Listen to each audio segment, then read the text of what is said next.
Yes guys, welcome back to another video on my YouTube channel. I'm Coach Indy. The international break is over. I'm sure everybody else is relieved just like me. There's loads to talk about, including my Game Week 12 review. Talk about some injury news, suspensions, some COVID news, as there's been some COVID related issues as well, which is interesting to talk about. Also look ahead at my transfers or possible transfer for Game Week 13, and then we'll preview Game Week 13. So without further ado, let's just dive into the video.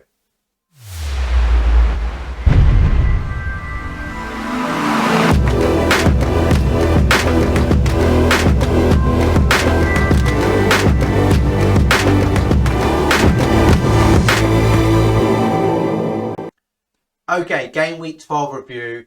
I scored a whopping 76 points, which was decent. My overall points 840, and I've now moved up to a rank of 12,996, which is another green arrow. That's 4 in a row, I think 5 in the last 6 weeks. It's only a small green arrow, I think up 1.3k, which is, you know, obviously you'd rather have the green arrow than not, so you can't complain, you've got to keep moving. So in terms of the team itself, I decided to play a 1-4-3-3 formation. My transfers in for the week were as well, just give you guys a bit of an update on what I did and decisions I made. So I had 2 free transfers going into Game Week 12. I decided to use both. If you remember rightly, I could have gone for Lukaku, one transfer, so Antonio out, Lukaku in. He was declared unfit, and that was my preferred choice. However, because he wasn't fit, I decided to go for Harry Kane. But I couldn't afford Harry Kane directly, so I had to do another transfer. Didn't cost me any points, like I said, I had 2 free transfers. So I sold Ben Chilwell and Antonio. Obviously, Chilwell got the clean sheet and assist, which is disappointing. And bought Harry Kane and Mitchell. Mitchell, I feel like he's going to play a lot of games over the sort of Christmas period. He's obviously a young lad. His recovery time will be a bit quicker as well. And Palace fixtures are quite handy and quite favourable as well. So that's kind of the decisions why I've sort of brought in those 2 players. So Ramsdale picked up 1 point for me. Obviously, they play Liverpool away. Liverpool in irresistible form at the moment. Scored loads of goals. Ramsdale actually did play quite well in this game, but it was 1 point. I think he did pick up a save point as well, but obviously he conceded so many goals, so that's why he got 1. Cancelo, by the way, hashtag unbelievable assist, by the way. The definition of carving out from the defence was, his assist was just outrageous. That was literally the definition of carving out the defence. Or defence splitting, should I say. But yeah, he picked up 12 points, assist, 3 bonus, clean sheet, 12 points, happy days. Trent's picked up 15 points. He's picked up a clean sheet, 2 assists, and bonus points as well. And then Reece James, he picked up 3 bonus points, an assist, and clean sheet as well. So the bulk of my points have come from those 3. It's fantastic to have those 3 at the moment. I'm really, really happy. I've had them for a little while now, maybe 6-7 weeks as well. So yeah, picking up loads of points there. Livramento decided to play this week. Now, it wasn't because of the clean sheet. I was really torn between him and Smith Rowe, and I'll come to Smith Rowe in a minute. Do I think Smith Rowe is going to get attacking return? Do I think Livramento is going to get attacking return? Sorry. I decided I thought Livramento would. I didn't think he would keep a clean sheet, which I was correct with. I just thought he might get a attacking return more favourable than Smith Rowe. So he picked up 1 point, and obviously it's just sod's law a little bit that the last 2-3 weeks I've put him on my bench, and obviously he's picked up loads of points, but this week he hasn't, so it is what it is. Phil Foden picked up 1 point for me. He played, I think, like 57 minutes, 58 minutes. He wasn't injured out going into the game, but obviously he was declared fit. Maybe he's just resting him because obviously he's got a big important Champions League game against PSG midweek as well. Salah's picked up 16. He was my captain this week. Was half tempted to go with Kane, but I don't think there's enough form there for Spurs and Kane in a Spurs shirt, despite him scoring 7 goals for England in midweek. So he picked up 16 for me. Another goal for him. Smith Rowe picked up 2. I must admit, he was on my bench. He was my first sub, but because Rafinha didn't play, he was declared ill yesterday in the Leeds game against Spurs. He came on and got me 2 points. Obviously, in hindsight now, I wish obviously Smith Rowe maybe picked up some points. And having said that, maybe Trent would have got his clean sheet. So it is what it is. 2 points. We keep moving. Glad I kept faith with Tony. I think an extra motivation in this game was because he used to play for Newcastle. Despite it was being a bit of a jammy goal, he obviously scored 6 points. Bit of a jammy goal, but yeah, an extra motivation going to the game. So that was my reason. I thought he's going to be up for it. You know, the club that sort of gave him an opportunity, but then got rid of him as well. Jimenez picked up a goal as well. He picked up 8 points, got some bonus points for me. And Harry Kane picked up 2 points for me, no goal. Although he did look like somewhat he's on the direction, on the right path of looking back to his best. I feel like the international break would have helped. Just having an extra couple of days or a few more days with Conte as well, understanding the system. I think that's helped as well. And I think the goals are around the corner for him, absolutely. And he was a little bit unlucky yesterday, if I'm totally honest. He did hit the post. On my bench, Ben Foster picked up 5 points. Now, I called it at the time because I kind of watched the game. United game, obviously, a Man United fan, disappointed. I won't talk about that too much. But I think Ben Foster got the assist there. And he did get the assist as well. Although some people are saying it might have hit another player before the lad. I think it might be Dennis who scored the goal. So he's picked up 5 points, is what it is. So last week he obviously had the penalty save. This week he's had the assist as well. So loads of points if he stuck with Foster over the last couple of weeks. We spoke about Reefrino, obviously he picked up an illness, so he picked up 0. Mitchell picked up 1, they obviously drew 3-3. I think they were away to Burnley. And obviously Brownhill picked up 2 at home to Crystal Palace. So not many points, excuse me, voice is going in. Not many points on the bench this time round. It was still 10, I suppose. It's well, it would have been 10 if Smith Rowe says. It's kind of 8 now. But yeah, if you look at the last 3 weeks, obviously he had a thick end of 70 points on the bench, so it is a lot better. Overall points are 840. Game week points were 76. Rank is up to 12,996, and just crept past the 13k mark, if you like. There's obviously another green arrow I've touched on. I used 2 free transfers this week. That's 10 in total. I'm still yet to take a hit, which I'm pleased with. Normally at this stage of the season, I would have taken maybe 1 or 2 hits. So normally throughout the season, I'll probably take about half a dozen hits, maybe a fraction more possibly. But I haven't taken any so far. I haven't needed to. So yeah, happy with that. Squad value is just massively increased. I think again over the international break and overnight, sort of Sunday night into Monday morning, I think my value of my squad's gone up plus 0.8 million, which I'm really, really happy about. And I've got 1.2 million in the bank as it stands. So that is my game week 12 review. Really, really happy. Now let's start planning for game week 13. Okay, let's move on to some injury news, suspensions, and there's obviously some COVID news to talk about as well. So I've got 3 players I feel like that could be, whether they're in our squad or I think about bringing them in over the sort of coming weeks to talk about. But there's a few others as well. So Diogo Jota is the first one to talk about. Although he did score a goal and he picked up a bit of a knee injury and then continued on, it was a bit of a knock. I'll describe it, well, Jurgen Klopp described it as Diogo went off and he got a proper knock against the knee. Now, he played 75 minutes. I think it's precautionary, but obviously we won't know until maybe the press conference leading up to the Champions League game. If there's any doubt, obviously Liverpool have qualified anyway, so he probably won't play, and hopefully he'll be available for the weekend.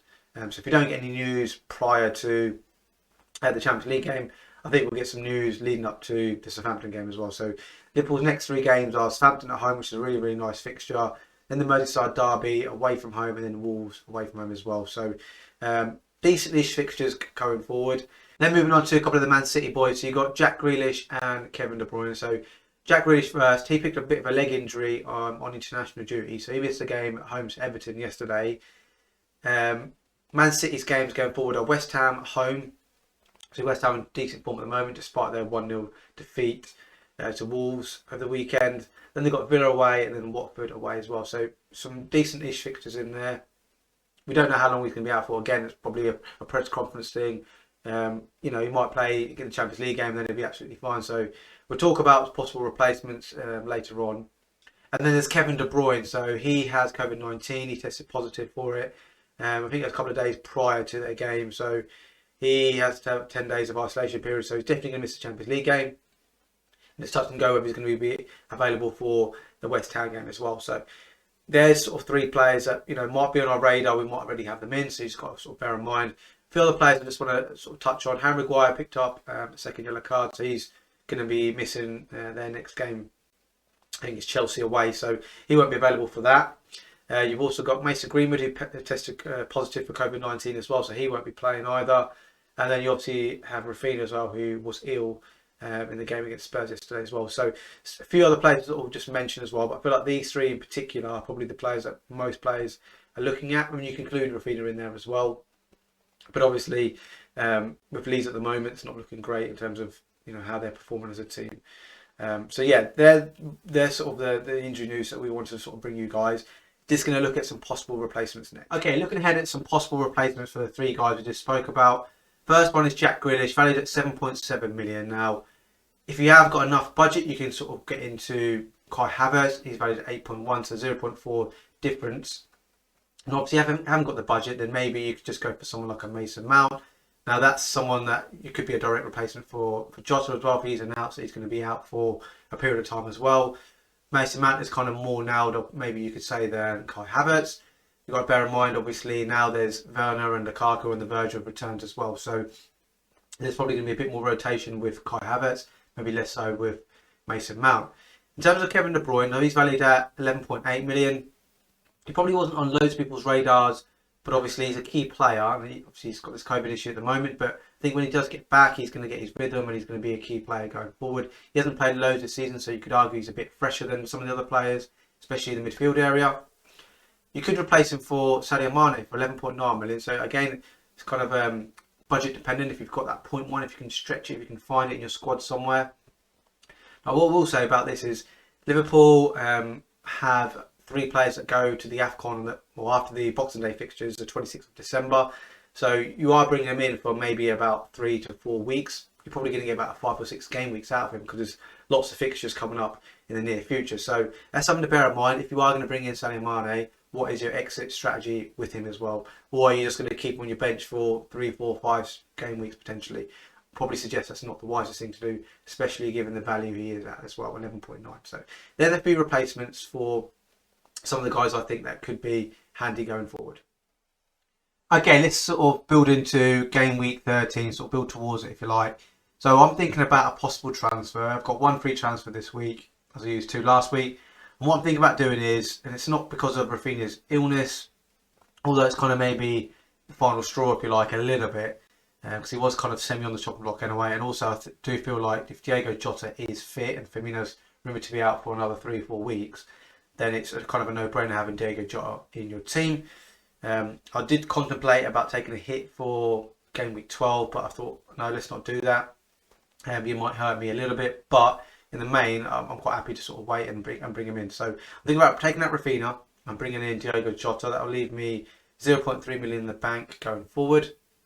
Obviously, Leeds fixtures, if you can see them there, game week 13, 14, 15, you've got Brighton, Crystal Palace and Brentford at home. So there's actually some decent fixtures in there, but then it's Liverpool at the end of the day. And if you're playing for Liverpool, one of the best attacks in the league, valued at 7.5 million, it's kind of a no-brainer.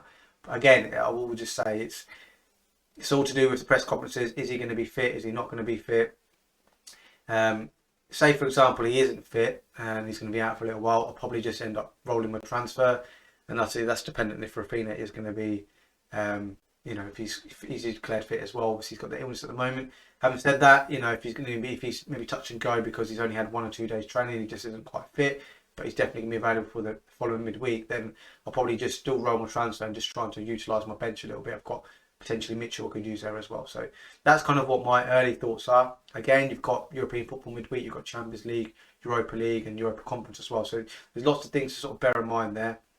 And I touch Europa Conference as well because, Spurs aren't guaranteed qualification yet, so they might play the likes of Son and Kane and Reguilon and Emerson Royale and all these types of players. So it's worth noting the only team that sort of haven't got anything to play for is Liverpool because they've already qualified and I think they've topped the group as well. So everyone else, the likes of Man United, Chelsea, Manchester City, Leicester, etc., they've all got stuff to play for. So it's getting down to the nitty gritty, game week 5 now as well. So they want to be playing their strongest team to sort of qualify as well.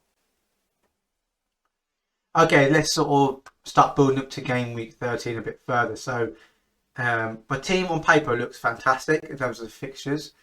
Again, if Jota is declared fit, then it's an absolute no-brainer. Rafinha go out, and it's a reluctant sell Rafinha as well because he's a terrific player. These fixtures are actually quite nice going forward.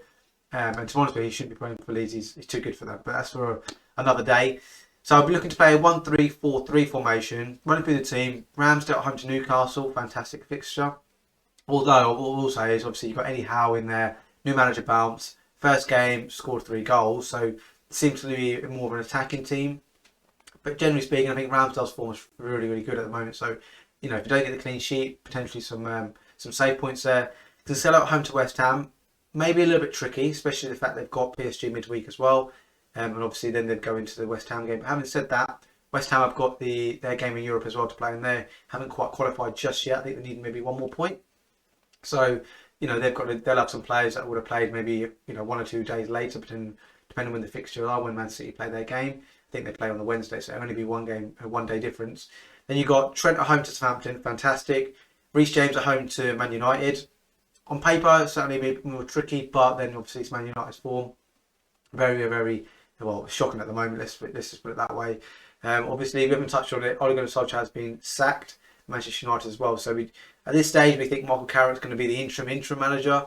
So he'll probably be taking charge of certainly the Champions League game midweek away to Villarreal, and potentially, if there's not the interim has been appointed, possibly the weekend home or away to sort of Chelsea. Sorry. So that's kind of the state of play with Man United. So they might turn it on, they might not. We're not sure. Phil Foden home to West Ham. Now there could be some rotation risks there as well. Again, depends if he's fit for the Champions League game. He came off a little bit early in the game against Everton as well, because he had a bit of a knock prior leading up to the game. Josh at home to Southampton. Mo Salah at home to Southampton. Mo Salah will be my captain, 100%. I can't see that changing at all. Unless something drastic happens, i.e. picks up an illness, injury, something like that. Smith Rowe at home to Newcastle, who's in terrific form. No doubt he's going to be playing for me. And you've got Tony at home to Everton. Everton obviously at the moment are struggling with injuries and personnel, form, etc. So I think it'll be quite a nice fixture for Tony. You've got Jimenez, who will be my vice captain, away to Norwich. Now obviously Norwich should pick up another win. It's back-to-back wins for Norwich. So come on the Norwich. So yeah, he'll be my vice captain. He's playing really, really well at the moment. Jimenez picked up lots of returns over the last half a dozen game weeks or so. And then Harry Kane away to Burnley as well. So that's kind of my starting 11. That leaves Foster away to Leicester. Mitchell at home to Aston Villa. So I've kept him as my first sub, just in case someone isn't available or there's some rotation there. Livramento away to Liverpool, and then Brownhill at home to Spurs. So that's kind of what I'm thinking at the moment. What we'll caveat that by saying is, obviously there is European games. Anything could happen. Might end up rolling my transfer. If that is the case, then obviously Raphinha will just play, and then Jota won't be in the team. So that's kind of my early thoughts for game week 13. There you have it, guys. That's another video in the bag for you. Game week 12 review and a bit of an insight into my early thoughts of game week 13. I don't know about anyone else, but I'm super, super happy that the international break is over now. We can really concentrate and get into FPL. I feel like this is like when the season really starts now. So, you know, there's loads of game weeks coming up. I think there's like maybe 8 game weeks in the next sort of 40 days or something like that. So, you know, this is a crucial part of the season. Make sure you plan ahead. Think about your transfers, use them wisely. I think the depth of your squad is really, really important. You know, just to touch on, obviously I wildcarded 4 or 5 weeks ago, and I've had a lot of points on my bench. Granted, you know, another way you could have tried to save those and maybe sort of use that budget in the starting 11. But going forward now, you know, when there's going to be a lot of rotation, I've got the squad to sort of cover those rotations, if you like, and not miss out on, you know, even if it's just 1 or 2 points, they could be absolutely crucial, you know. Rather than sort of, you know, playing with 9 or 8 players, you could have 11 and, you know, there are 3 players that come off your bench or 2 players that come off your bench. You know, might be 1 or 2 points, but, you know, those points are really, really crucial. So, last thing to sort of mention is, if you haven't subscribed to the channel, please like, comment and subscribe to the channel. It is massively appreciated. We're trying to hit that 1K mark by the end of the year if we can. So please do so, spread the love, and we'll see everyone next time round.